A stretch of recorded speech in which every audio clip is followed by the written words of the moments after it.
예? 아니 포인터가 없어요. 그래서 여기 놓고 하느라고. 예.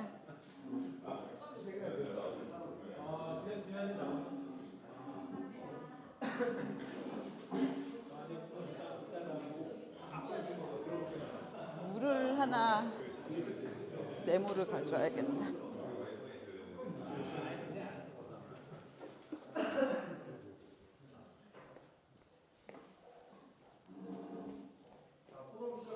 네, 시작할게요. 안녕하세요. 안녕하세요. 저는 저희 법인 이름 저는 아실 텐데 저희 법인 이름은 또 모르시는 분들 있을 것 같아요. 저는 논법인 바른 컨설팅이라는 그 법인을 하고 있고요. 현재 성수동에서 논법인을 하고 있는 공인노무사 박정숙입니다. 네. 사실은 내용은, 그러니까 제목은 자영업자의 눈물인데 내용은 그냥 노동법이에요. 근데 왜 자영업자의 눈물로 지었느냐? 사실 제가 현장에서 이렇게 만나보면 대표님들 진짜 많이 만나거든요. 많이 만나보면 저거 미리 이 한마디만 하셨으면 이렇게까지 안 왔을 텐데, 미리 이거 하나만 써두셨으면 이렇게까지 안 됐을 텐데, 근데 막상 그거를 안 해두셔갖고는 그때 눈물을 흘리시는 분들이 너무 많습니다. 그리고 이제 노동 사건은 너무 약간 배신감이라고 할까? 뭔가 이렇게 같이 지냈던 뭐 길게는 뭐 5년, 10년도 같이 지냈던 직원이 나를 고발하고 뭐 이런 사건이다 보니까 되게 마음이 되게 힘들어 하시는 경우가 많아요. 그래서 저는 그냥 그런 일이 생기기 전에 예방적으로 우리가 할 수 있는 것들을 미리미리 했으면 좋겠다라는 차원에서 내용을 이제 노동법 내용을 넣어놨는데, 사실 내용이 되게 많아요. 근데 많은데 제가 이거 드리려고 사실 만든 거기도 해요. 그러니까 사실 이걸 다 이렇게 적으려고 한 게 아니라, 그러니까 보니까 다 정말 단어 거의 노동법 관련해서, 그러니까 채용부터 시작해서 퇴직까지 내용을 거의 다 넣긴 했어요. 근데 이거를 지금 막 다 설명을 드리려고 하는 게 아니라 그냥 간단하게 제가 말씀드리고 넘어가면 나중에 이 자료를 가지고 찾아봤을 때 그때 이런 내용을 들었었지 하면은 찾아볼 수 있잖아요. 그러니까 사람이 아예 안 들고 아예 모르면 찾아볼 수도 없지만 들어본 적이 있으면 찾아볼 수 있잖아요. 그러니까 이런 부분에 대해서 그때 이렇게 들었었지 하고 찾아볼 수 있을 정도로 제가 그렇게 자료를 드리면 나중에 그거는 그렇게 활용하셨으면 좋겠고요. 네, 보시면 처음에 노동법에서 저는 세 가지 숫자를 되게 중요시 생각하시면 좋을 것 같아요. 처음에가 5예요. 왜냐하면 5인 이상 사업장과 5인 미만 사업장이 너무 달라요. 그러니까 우리 사업장에 일하는 근로자가 5인 이상이냐 미만이냐에 따라서 굉장히 많이 달라져요. 그래서 옆에를 먼저 보시면 5인 미만 사업장 같은 경우는 우선은 해고 제한도 적용이 안 되고요. 그리고 휴업수당, 그리고 연장 근로에 대한 가산임금 같은 거 지급하는 거 있잖아요. 그것도 적용이 안 되고요. 그리고 연차휴가라던가 이런 부분도 적용이 안 되고 취업규칙도 적용이 안 돼요. 적용이 안 되는 부분인데 이걸 우리 사업장에 적용을 하겠다 하실 수도 있어요. 근데 어쨌든 적용은 되지 않고 그 5인 이상 사업장은 이 모든 게 적용이 되거든요. 그러니까 이제 사업장을 운영할 때 너무나 달라지기 때문에 5인 이상과 미만이 다르기 때문에 5라는 숫자를 먼저 기억을 해주시고, 두 번째는 15라는 숫자예요. 왜냐하면 15시간이에요, 이거는. 그러니까 주에 일하는 시간이 15시간 이상이냐 미만이냐에서 또 달라져요. 그러니까 이상인 경우에는 주의를 주셔야 되고 퇴직금을 주셔야 해요. 연차도 주셔야 되고. 근데 미만인 경우에는 그걸 안 주셔도 돼요. 주휴상이라는 거, 연차라던가 퇴직금을. 그렇기 때문에 내가 아르바이트생을 정말 짧게 일하고 퇴직금 없이 그냥 짧게 단기로 일하게 하고 싶었는데 나중에 시간 잠깐 차이 때문에, 그러니까 15시간 이상이냐 미만이냐, 그러니까 당연히 대부분 대표님들이 15시간 해도, 그러니까 하루에 8시간 일한다고 치면은 이틀이면 16시간이거든요. 16시간 일한다고 생각을 하면 뭐 주휴수당, 퇴직금 이런 거 생각 대부분 안 하세요. 짧게 그냥 알바하니까 당연히. 그리고 또 뭐 휴가라던가 이런 거 생각 잘 못 하세요. 근데 막상 이렇게 일을 하다 보니까 나중에 주휴수당이 있다 그러고 퇴직금 있다 그러고 휴가가 있다 그러고 이걸 나중에 알게 되시는 거예요. 그러니까 이것도 잘 설계를 하셔야 돼요. 이런 거를 지급하면서 내가 사용할 건지, 이 근로자를 뭐 20시간이면 20시간 아니면 더 짧게 단기로 단시간으로 갈 수 있는지, 이런 것들을 좀 채용할 때 잘 고민해보고 채용하시는 게 필요할 것 같고요. 그리고 5인 이상 미만은 실제 우리 사업장에 일했던 근로자 수를 전부 다 말해요. 그러니까 뭐 비정규직이냐 정규직이냐 단시간 근로자나 뭐 이런 거 상관없이 다 카운트를 하기 때문에 이 부분에 있어서도 잘 카운트를 하시면서 가셔서 법을 5인 이상 사업장인지 미만 사업장인지를 좀 알고 가셔야 되는데, 만약 계산이 어렵다 하면은 그냥 사실 여기 적어놓긴 했는데 실제로 계산하기가 쉽지 않을 수 있어요. 그러면은 그냥 물어보시거나 찾아보시면 더 쉽게 하실 수 있습니다. 그리고 이 부분 넘어갈게요. 넘어가도 될 것 같고, 그 다음에 이거는 근로자의 판단 지표인데요. 그러니까 막상 이런 경우 되게 많거든요. 프리랜서인지 근로자인지 되게 애매할 때가 많아요. 나는 프리랜서라고 고용을 했는데 알고 보니 그 사람은 근로자라고 우기고, 이런 상황에서 판단 지표라고 보시면 돼요. 그래서 이런 것이 모두 맞으면 근로자고 아니면 근로자가 아닌 거예요. 근데 이게 딱 전부 맞아야 된다, 이건 아니에요. 판례에서도 이거를 전체적으로 보면서 되게 상황마다 다르게 판단을 해요. 근데 전체적인 틀은 이렇다.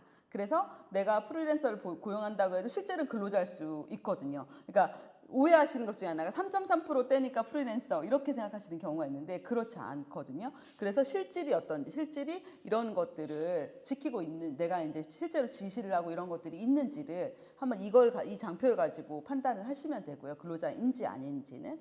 네.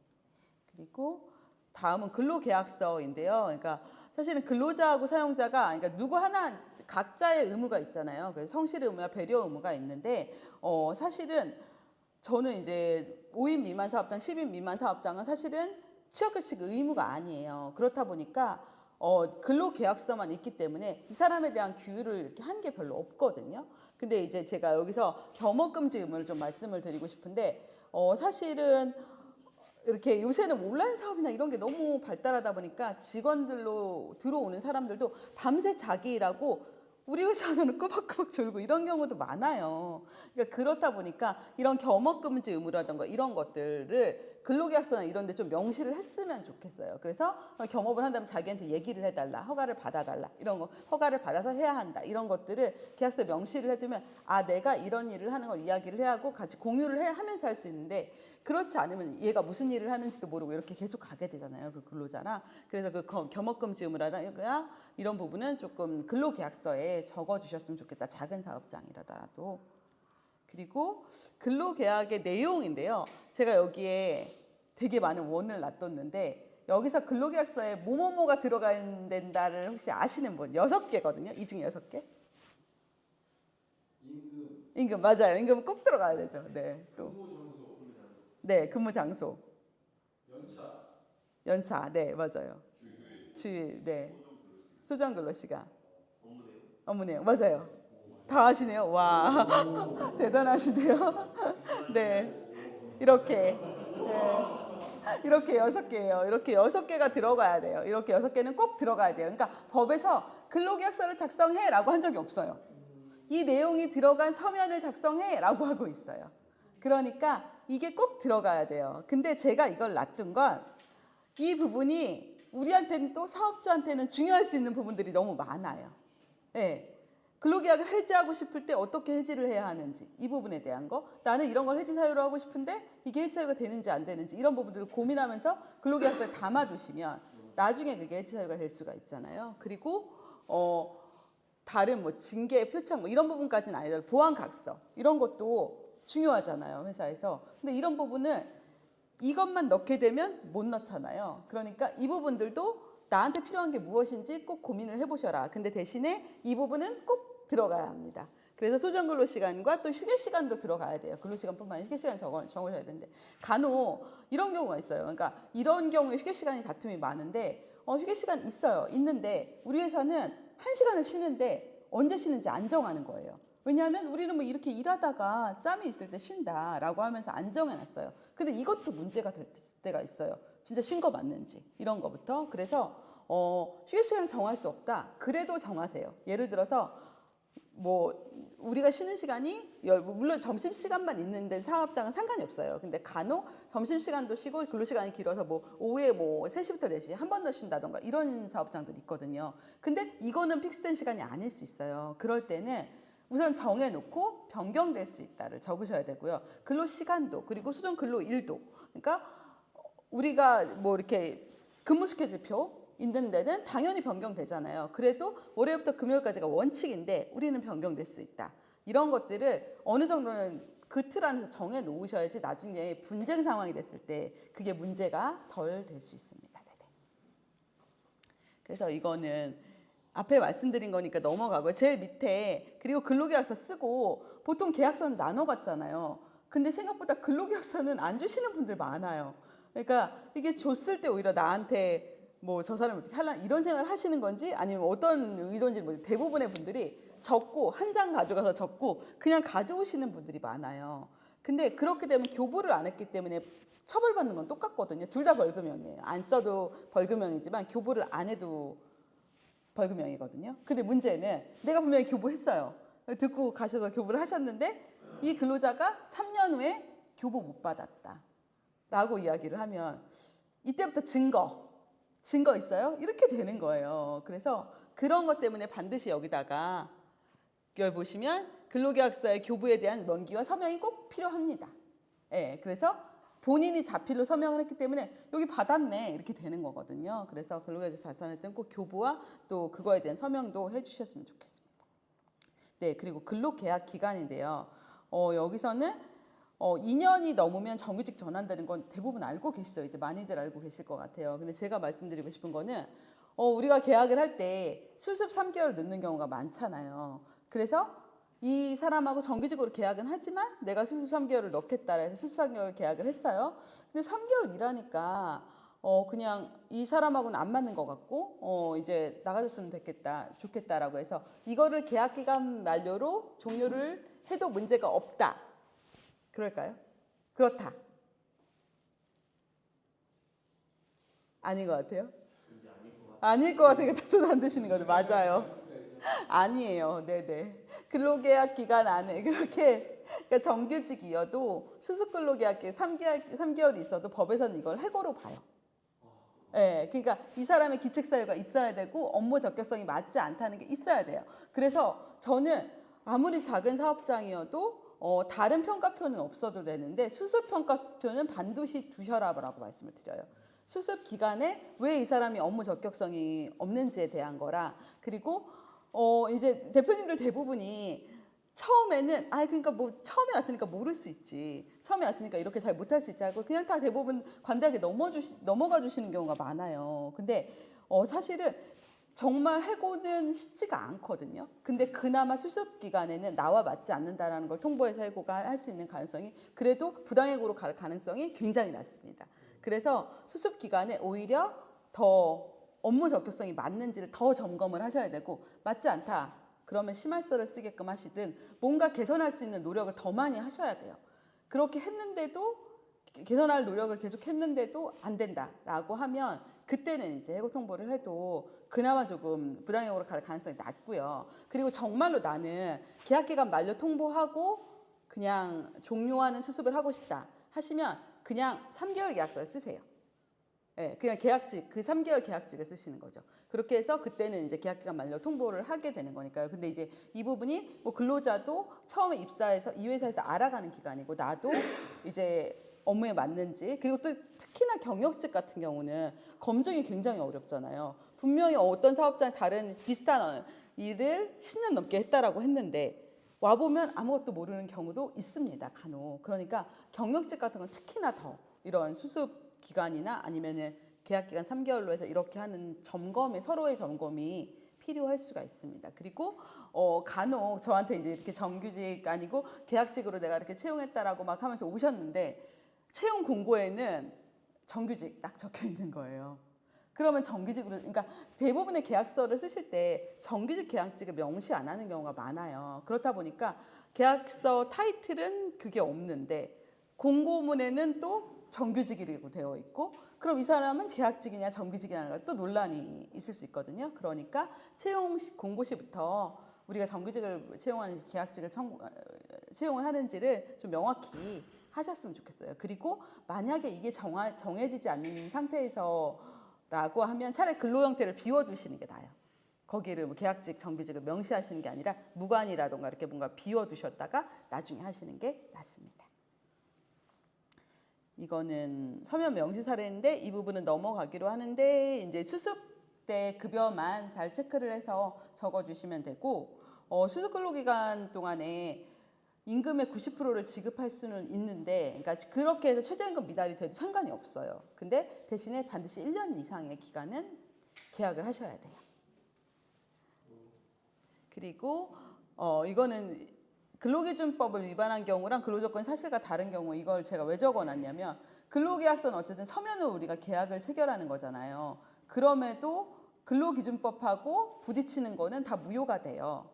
그러니까 그건 적을 필요가 없는 거죠, 사실은. 그래서 그런 부분은 알고 계셔야 나중에 근로계약서가 이렇게 해서 이거는 계약과는 다르다고 해도 그게 본인이 미달되는 걸 적었을 수도 있거든요. 그러니까 그런 부분은 알고 계셔야 하고.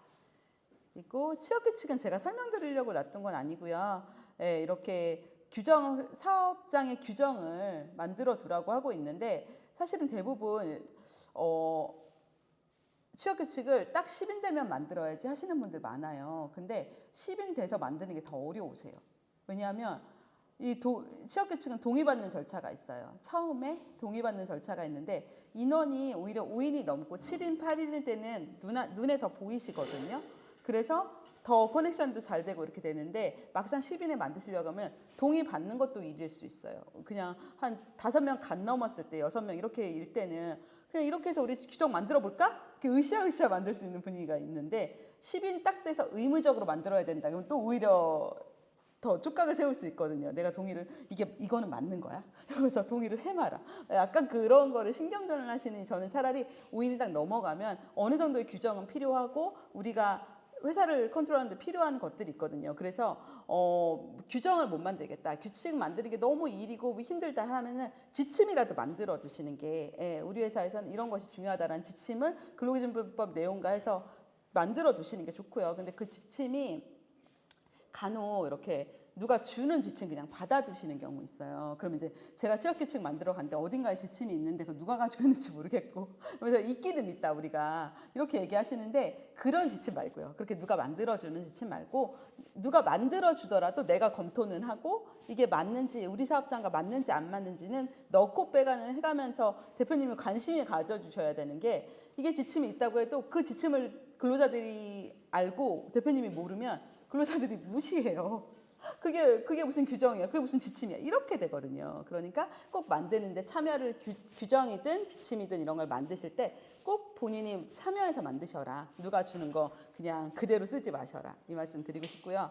그리고 나중에 문제 상황이나 뭔가 분쟁 상황이 됐을 때 그게 있었나요? 그게 어디 있나요? 막 이렇게 노동청 가서 하시는 분들 있습니다. 근데 그러지 마시고 만드는데 참여하면 알잖아요. 그러니까 그렇게 검토를 좀 해주셨으면 좋겠고요.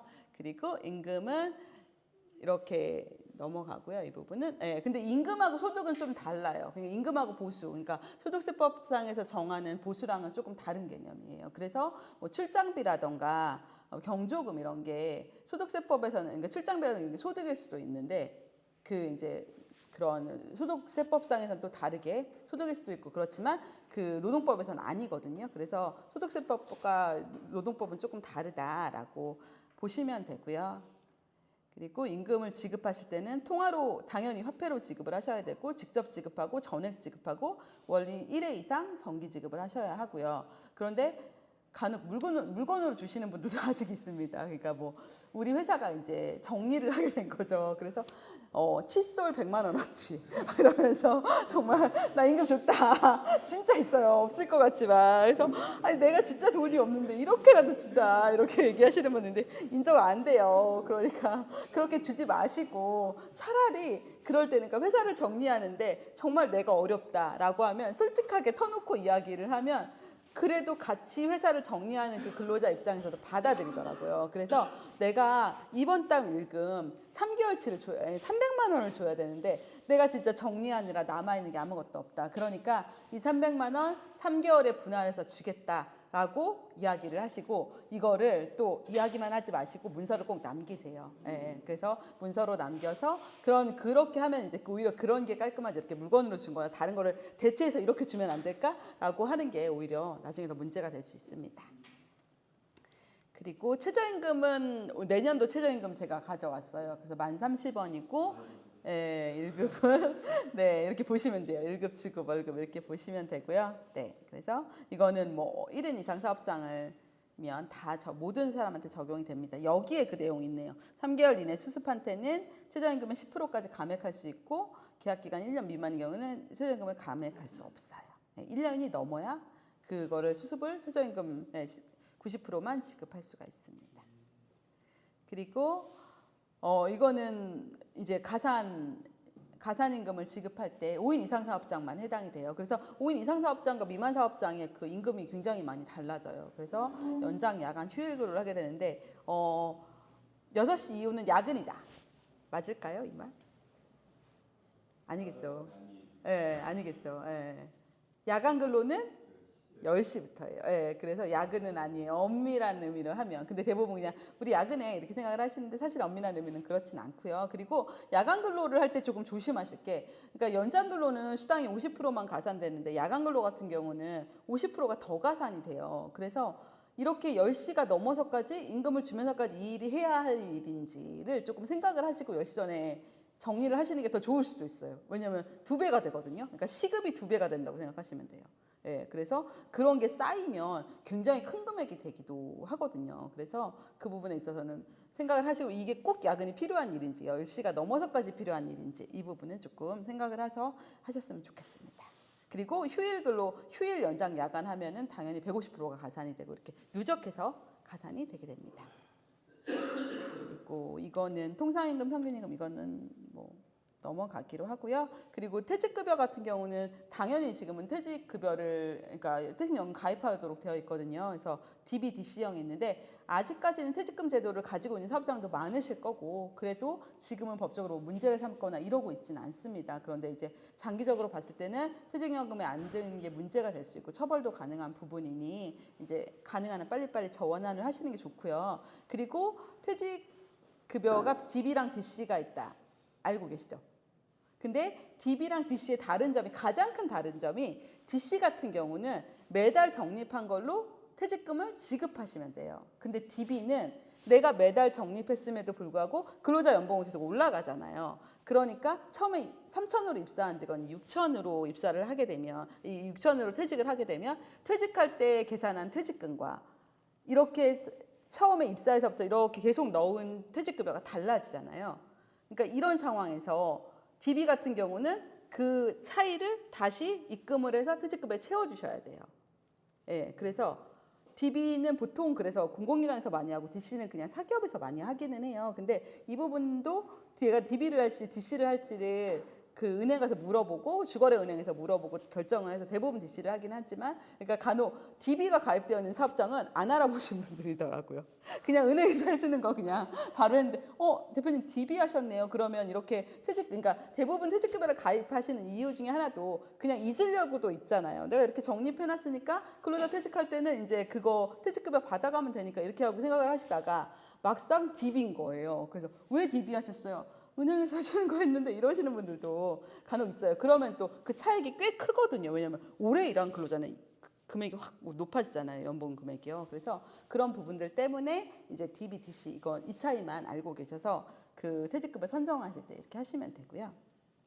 그리고 중도인출은 굉장히 까다롭게 해놨어요. 여기 있는 9가지 사유 이후에는 안 됩니다. 퇴직급여나 퇴직금, 중도인출, 중간정산은. 그래서 이 사유가 아닌데 중간정산을 한 경우에 간혹 무효라고 노동청에서도 하는 경우가 있어요. 그래서 그러면 사실은 중간정산을 받았어요. 그럼 이 사람이 받아야 되는 퇴직금이 1억인데 중간에 5천만 원을 받은 거예요.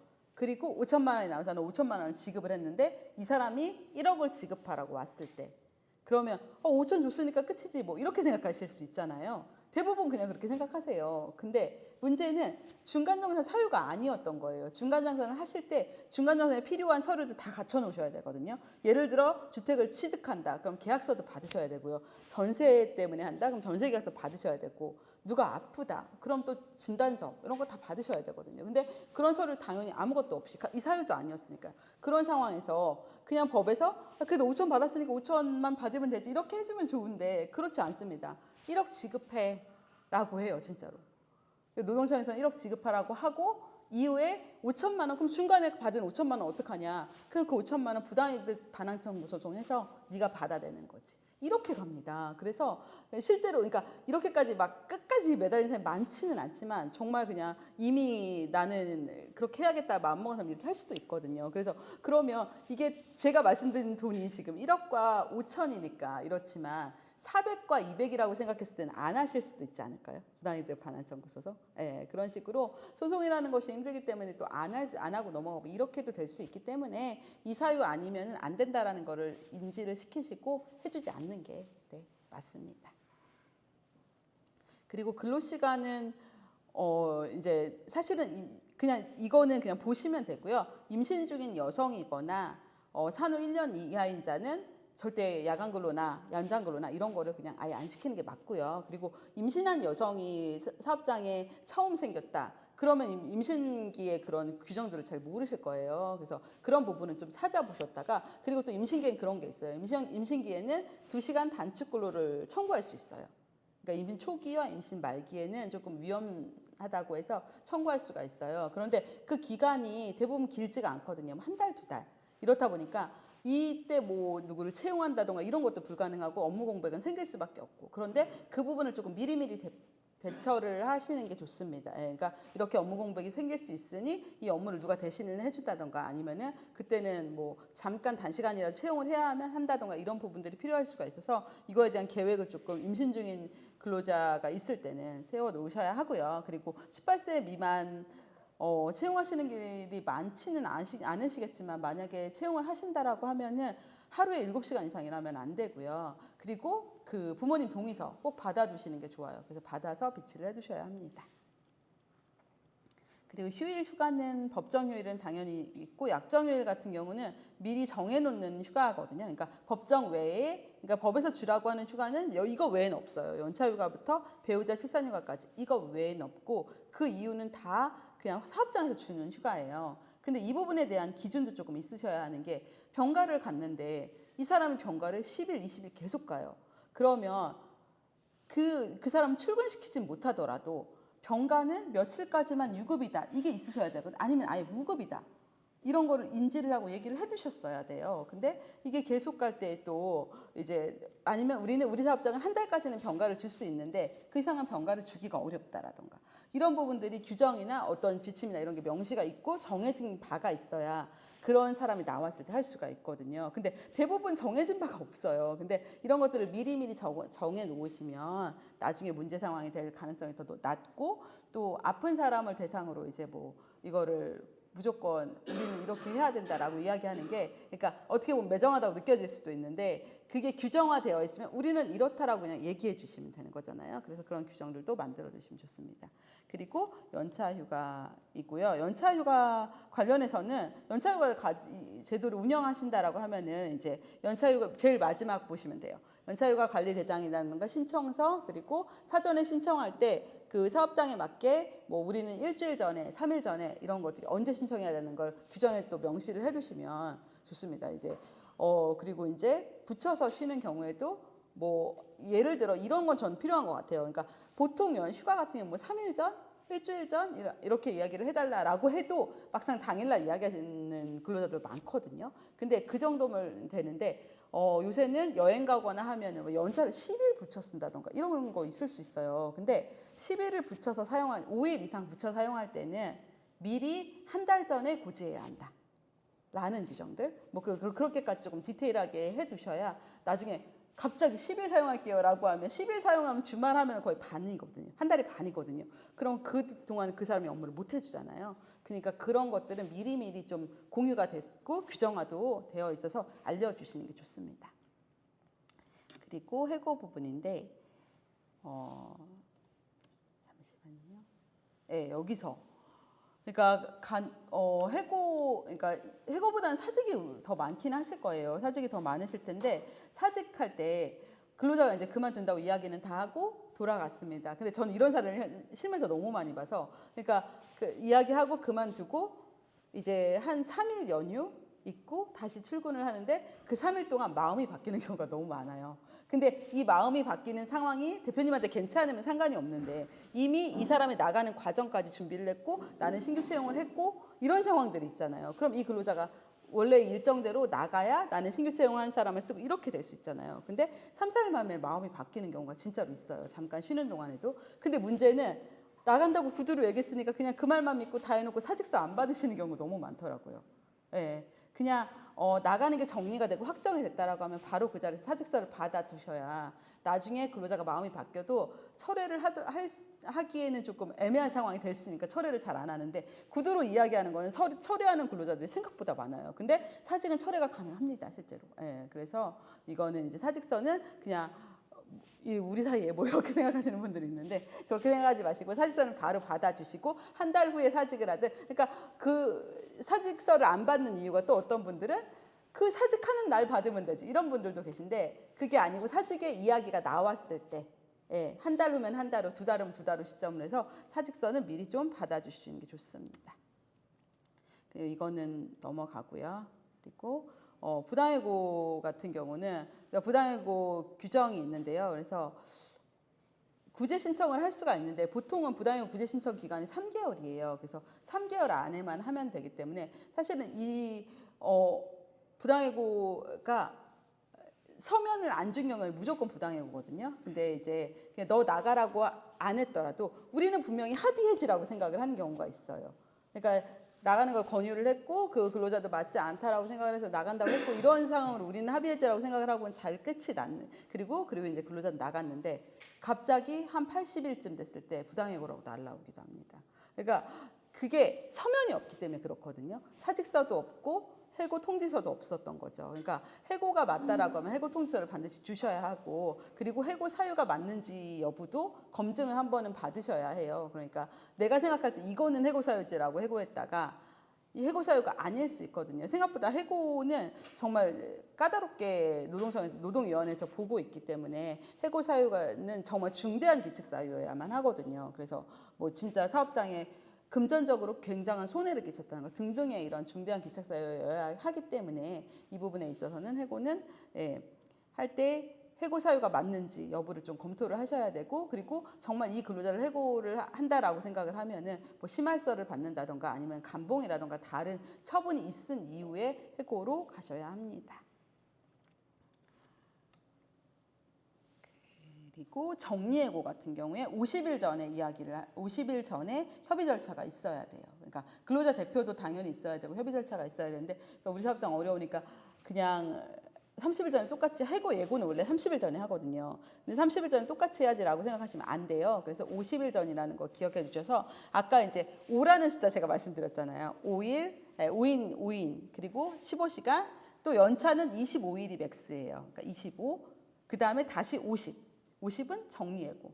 그러니까 그런 일이 없으면 좋지만 만약 이런 일이 긴박하게 이제 우리가 이제 사업장을 닫아야 되거나 할 때 근로자를 내보내는 과정에서 50일 전에는 협의가 이루어져야 합니다.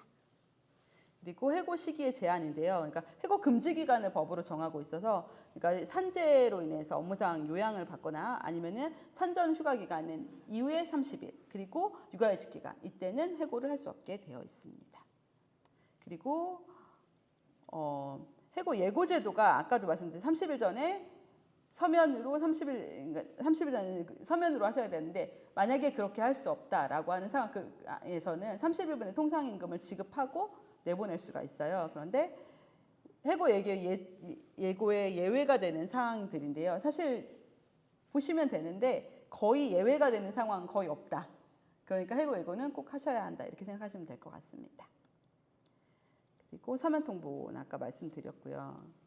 그리고 단시간 근로자는 아까 15시간 말씀드렸죠. 그래서 근데 이제 근로 시간을 제가 잘 조절해서 사용하라고 말씀을 드리는 게 15시간인 근로자를 채용을 했어도 15시간 이상 일하면 그때부터는 연장 가산 수당이 다 발생을 해요. 그래서 내가 20시간으로 했다. 20시간으로 그러니까 어떻게 보면은 근로자를 사용함에 있어서도 그런 인력 계획을 세우면서도 효율적으로 사용을 하시려면 20시간을 하기로 한 근로자가 20시간을 늘 하면 상관이 없는데 이 20시간 일하기로 한 근로자가 30시간, 35시간 이렇게 계속 넘어가게 되면은 여기에 연장가사 선수단이 계속 발생을 하거든요. 그러다 보면은 나는 단시간 근로자를 채용하고 싶었던 자리 정규직보다 더 급여를 주는 상황이 실제로 발생을 해요. 이제 그렇게 이제 제가 급여 계산해 드리면 왜 얘가 정규직보다 더 받아가냐 이렇게 얘기를 하면서 저한테 따지시죠.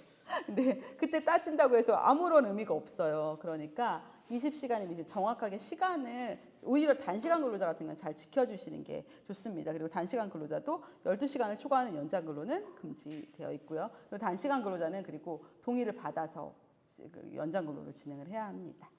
그리고 주휴수당 같은 경우는 제가 이거는 계산이 그렇게 어렵진 않아서 가져왔거든요. 그러니까 단시간 근로자도 주휴수당을 주셔야 하는데 그걸 어떻게 줘야 하나요? 묻는 사람들이 굉장히 많더라고요. 그래서 일반 근로자들은 주 40시간 일하잖아요. 그리고 하루에 그러니까 주휴수당은 하루치를 주면 되니까요. 일주일에 하루치를 주면 되니까 8시간분을 주시면 되는데 단시간 근로자 같은 경우는 여기 표를 이 수식을 보시면 1일 소정 근로시간 수가 있죠. 그리고 밑에는 5일 곱하기 4주. 그다음에 6시간을 일한다 그러면 6시간 3일 4주. 이렇게 해서 그 40시간으로 나누게 되면 3.6시간이 나오거든요.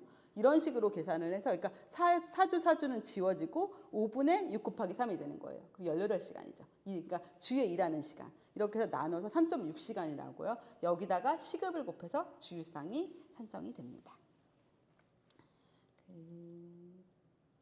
네, 그리고 비정규직 근로자를 사용하실 때 주의하셔야 될 게 간혹 수당을 다르게 설정하시는 경우가 있어요. 정규직은 있는 수당인데 비정규직 근로자는 없고 이렇게 하시는 경우가 있는데 이때는 반드시 업무를 다르게 하셔야 돼요. 왜냐하면 비정규직은 차별하지 않게끔 법에서 정하고 있기 때문에 다른 업무를 하는 건 상관이 없습니다. 우리 팀에 있어도 이 사람은 다른 업무를 하기 때문에 이 수당은 안 주고 급여는 낮고 이런 거는 상관이 없는데 동일한 업무를 하는데 그 정규직은 300을 받았는데 이 사람 200을 받아가 이렇게 되면은 이 동일한 업무를 하는데 왜 이렇게 되냐라고 해서 나중에 이 사람이 그 차액 100만 원을 달라고 할 때 줘야 되는 상황이 발생할 수가 있거든요. 그래서 비정규직을 만약에 급여를 차별해서 주신다고 하면은 그 업무를 다르게 하셔야 되고 또 불리한 처우는 하지 않으셔야 합니다.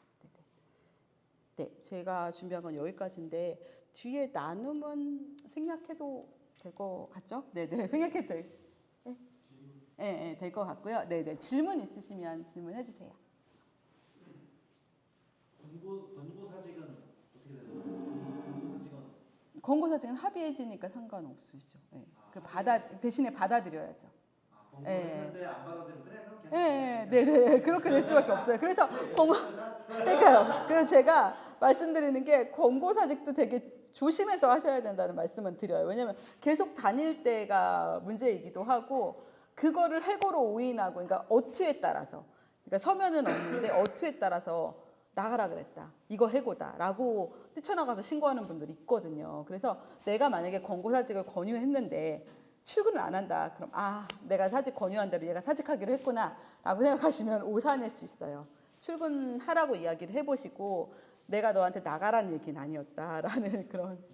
이야기를 해서 네네 얘기를 해서 그런 절차가 필요할 수 있습니다. 네네. 월급을 네. 계산하는 법이 있잖아요. 네네. 주고 근데 만약에 주 4일 근무를 한다. 네네. 그러면 이제 월급이 아까 200 얼마가 안 되고 또 떨어지잖아요. 네, 그렇죠. 근데 그거는 그 최저임금에 문제가 되나요? 그러면? 아니요, 문제 안 돼요. 그러니까 시급만 지켜집니다. 시급만. 기준이 네. 주 5일 근무에 네, 맞아요. 얼마가 네네. 주 5일. 주 3일, 4일 근무해도 네. 200 이하로 줘도 월급은 한다. 네네. 그 주 4일이나 주 3일 근무하실 때는 이대로 생각하시면 돼요. 그러니까 여기에 지금 여기 산정식이 있잖아요. 그러니까 실제로 그 사람이 일하는 시간 있잖아요. 그러니까 예를 들어서 8시간씩 4일. 이렇게 해서 생각을 하시고 주휴수당만 이거에 따라서 계산을 해서 시급으로 환산해 갖고는 월급을 짜면 돼요. 주휴수당은 그러면 네. 매주 지급을 해야 되나요? 네, 매주 지급하는 게 아니라 그걸 월급에 녹여 놓는데 이제 계산은 미리 해두시는데 그 계산법이 정규직인가 하고 다른 거죠. 네. 시급은 10,000원이고 네. 주휴수당이 근로자한테 어떻게 얘기해요? 그거는 이제 그거는 구두로 설명하시면 되고 주휴수당 포함이라고 그냥 적어주시면 돼요. 주휴수당 예, 주휴수당 월급에다가 주휴수당이 포함된다. 예, 원래 기본급이 있는데 기본급에 주휴수당이 포함되어 있거든요. 그러니까 주휴수당이 포함되어 있다라고 얘기해 주시면 돼요. 근로계약서에 그것도 적어놔야 되나요? 네, 네, 주휴수당이 포함되어 있다. 예, 네, 나오라고 안 했는데 스스로. 네, 나오라고 안 했는데 네. 스스로 막 나와서 네. 근무 시간을 막 오버해서 채웠어요. 네. 그러면 어떻게 돼요? 쫓아내야 돼요. 빗자루 떼지면서 아니요, 그럴 순 없죠. 근데 그럴 순 없는데 그냥 끄고 같이 나오시는 게, 불 끄고 같이 나오시는 게. 예를 들어서 주말에 딱 출근하고 딱 근무했다 네, 이렇게 하는 사람도 있을 수 있잖아요. 주말에요. 네. 혼자 나와서. 말을 시키지도 않았는데 네. 그러면 어떻게 네. 해요? 사업장 CCTV 있으시죠? CCTV로 조져요? 음성으로? 아니요, 왜 나왔는지 물어보는 거죠. 조지라는 게 아니라. 왜 나왔니? 그러니까 그런 사람이 생각도 못 하고 있어. 만약에 한번 켜봤는데 있다. 그럼 오늘 왜 나왔어? 나 거기에 뭐 점검할 게 있어. 이거 내가 보려고 봤다 이게 아니라 나 거기에 뭐 내가 놔두고 온 물품이 있는데 그거 두고 왔는데 그거 찾으려고 봤더니 너가 나와 있더라. 왜 나와 있어? 할 일이 있었어? 그러면서 자연스럽게 나가게. 네. 그 아까 수습 기간에 그 연봉의 10% 감할 수 있다고 네, 했는데 네. 그 기간이 1년 이상인가요? 3개월이? 1년이요. 그러니까 1년 이상 계약할 때, 그러니까 최저임금 밑으로 주실 때 얘기하는 거예요. 1년 이상 계약할 때 3개월까지는 90%를 주셔도 무관해요. 그러면은 만약 3개월만 쓰려고 했을 예, 그때는 못 해요. 예, 그때는 안 돼요. 네, 그러면 계약서 네. 계약직으로 주세요. 그렇죠. 3개월 계약직으로 하고 최저임금은 다 주셔야 돼요. 마지막 질문. 예, 그 아까 전에 그 5명 미만이 네. 이제 저기잖아요. 그 5명에 속하는 게 네. 주 15시간 이하도 속하나요? 네. 속해요. 네. 그러니까 되게 파트타임으로 써도 네. 5명 미만, 5명 안에 속하게. 네, 네. 그 대표자 포함인가요? 아니요, 빼고요. 대표랑 와이프 빼고죠. 네. 와이프도 직원으로 등록이 있을 수 있잖아요. 예. 포함이에요. 와이프는 고용보험 안 넣으시잖아요. 그래도 직원이 많이 강조하면은 그렇죠. 직원. 직원이 막 증언. 그죠. 애매해요, 사실. 예, 포함될 수도 있어요. 예, 애매해요. 예. 이혼하거나 관계가 안 좋고 이혼하면 당연히 아니죠. 짠하다 약간 예, 안에 조금 애매해요. 네네. 고용보험은 당연히 가입이 안 돼 있으니까 아닐 거라고 생각하시는 분들이 많은데 애매한 상황이 있을 수 있습니다. 주휴수당 네네. 이제 40시간 근무하는 근로자가 있는데 네네. 그냥 근로자의 사유로 뭐 하루를 안 나오면 안 줘도 되는 거잖아요. 네네. 근데 그냥 회사 사유로 만약에 네네. 그 근로자가 근무를 안 하는 하루가 있어요. 네네. 그러면 주휴수당을 6.4시간만 줘야 되는 거예요. 아니요, 다 주셔야 돼요. 8시간을 다 네네. 챙겨줘야 돼요. 예. 대신에 이제 그 회사 사유로 안 나온 날은 법에서 70%만 그 날짜를 70%만 주셔도 상관은 없어요. 급여. 예, 급여에. 그러니까 1급에 70%만 주셔도 상관은 없어요. 예, 그러니까 급여까지 예. 주셔야 돼요. 예, 그날 급여도 챙겨. 그날 급여 주셔야죠. 네네. 근데 이것 때문에 5인 이상 미만을 말씀드린 거예요. 5인 미만 사업장들은 안 주셔도 돼요. 5인 미만. 예, 5인 미만 안 주셔도 되는데 5인 이상은 주셔야 돼요. 예, 예.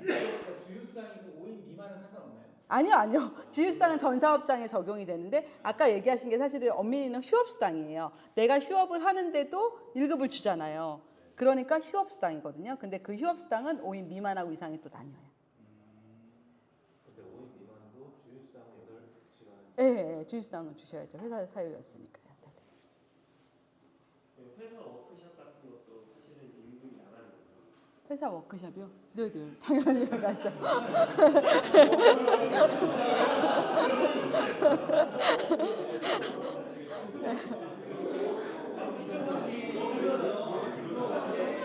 뭐 예를 들어서 회식을 한다든지 양회를 한다든지 수당을 줘야 되는 건가요? 그러니까 근로시간 외에 네, 그러니까 비정규직인데 네네. 예. 야 우리 오늘 저녁에 그냥 뭐 다 같이 저녁이나 먹자 해가지고 네. 불렀을 때 네, 그거는 아니죠. 예, 그건 아니시죠. 아니요. 그건 아니에요. 회식은 괜찮아요.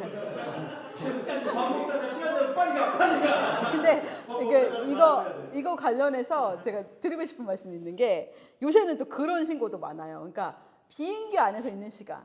해외 출장을 갔는데 해외 출장에서도 보통은 월요일부터 금요일까지 일을 하고 나머지는 일 안 하잖아요. 근데 일요일 날 10시간 비행기를 탄 거예요.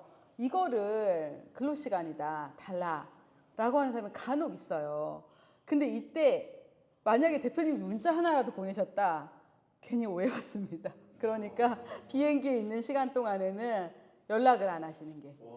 예, 그때 이렇게 이 비행기 안에서 아니면은 그 비행기 안에서 예를 들어서 뭐 노트북으로 작업을 해야 된다던가 이런 일들을 그러니까 예를 들어 본인이 했으면은 그나마 괜찮은데 대표님이 가기 전에 이게 노트북으로 이렇게 해서 좀 마무리를 할 수 있지 않냐 비행기 안에서도 그러니까 조금 마무리를 해놔라라고 해서 그게 뭐 예를 들어 5분 걸리는 일이었어도 10시간을 근로시간으로 볼 수도 있기 때문에 이런 부분들은 조심을 해주셔야. 전에 얘기인데 갑자기 들으니까 시급한데 직원들한테 새벽 5시에 큐티 보내는 것도 큐티에 큐티. 당연히 싫을 것 같은데요.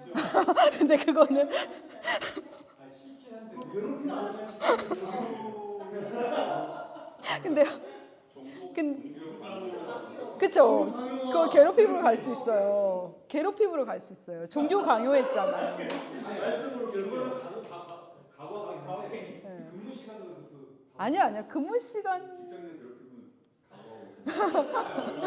근데 근무 시간은 좀 애매하긴 하나 그러니까 근무 시간에 카톡을 하거나 뭔가 문자를 보낸다. 근무 시간 외에 하는 거를 문제 삼을 수 있죠. 그러니까 안 되는데 각오는 하는데 지금 저기 각오는 비도 근무 시간으로 또 하면 아 그리고 제가 맞아 이거는 꼭 말씀드리고 싶었는데 넘어가서 다시 한번 말씀드릴게요. 어디 갔더라? 아 잠깐만요. 이거 얘기하시니까 갑자기 생각났어요. 제가 이거는 말씀드리고 싶다 했던 게 있었는데 깜빡한 게 있어요. 어디 갔지? 종교 강요하는데 조철 대표님이 강의 좀 해주셔야 돼요. 그렇죠. 조 대표님이 한번 와주셔야 되는데.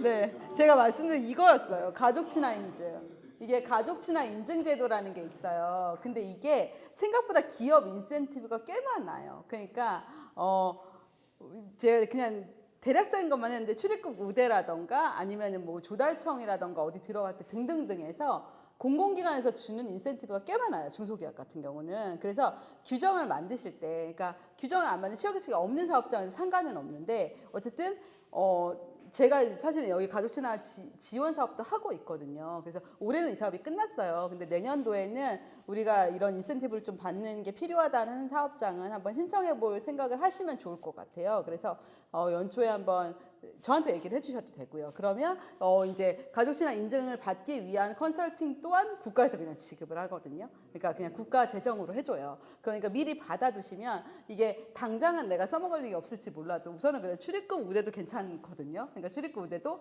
본인과 동반 3인까지는 출입국 우대가 돼서 이제 어디 해외 나갈 때 그냥 바로 프리패스로 나가실 수 있으니까 그런 것들도 좋고 이외에도 여러 가지 인센티브들이 있어요. 그러니까 내년도에는 한번 해봐도 좋겠다 하시는 사업장들이 알려주시면 좋고 그리고 이게 채용에서도 되게 좋더라고요. 좋게 작용하는 경우들이 있더라고요. 그래도 가족친화 인증을 받아두면 이제 기혼자나 이렇게 가정을 좀 생각하시는 분들은 아 그래도 여기가 이런 인증이 있으니까 제도나 이런 것들이 좀 잘 설계되지 않을까라는 생각을 한 번쯤은 하는 경우가 있어서 내년에는 궁금하시거나 하면 기억하셨다가 내년 초에는 얘기해 주세요. 이상이어야지. 5인 이상인 경우에 대부분 신청하긴 해요. 근데 5인 미만에도 상관은 없으세요. 그게 뭐 제한이 있진 않아요. 네, 신청은 돼요. 근데 컨설팅 같은 경우는 아마 5인 이상일 것 같아요. 예전엔 10인이었는데 지금 많이 낮춰져서 컨설팅은 5인 이상일 것 같긴 한데 그래도 또 내년에는 제도가 어떻게 변할지 모르니 저도 뭐 그때 가면 또 얘기를 드리겠지만 얘기해 주시면 같이 진행을 해도 좋을 것 같습니다. 이 사업은. 그럼 가족 친화 인증이 뭐 가족 같은 회사 이런 건가요? 그렇지 않아요. 간혹 진짜 전부 가족이야 우리 이러니 내 친척 막 이렇게 지금 그렇게 네, 있으신데 그러진 않습니다.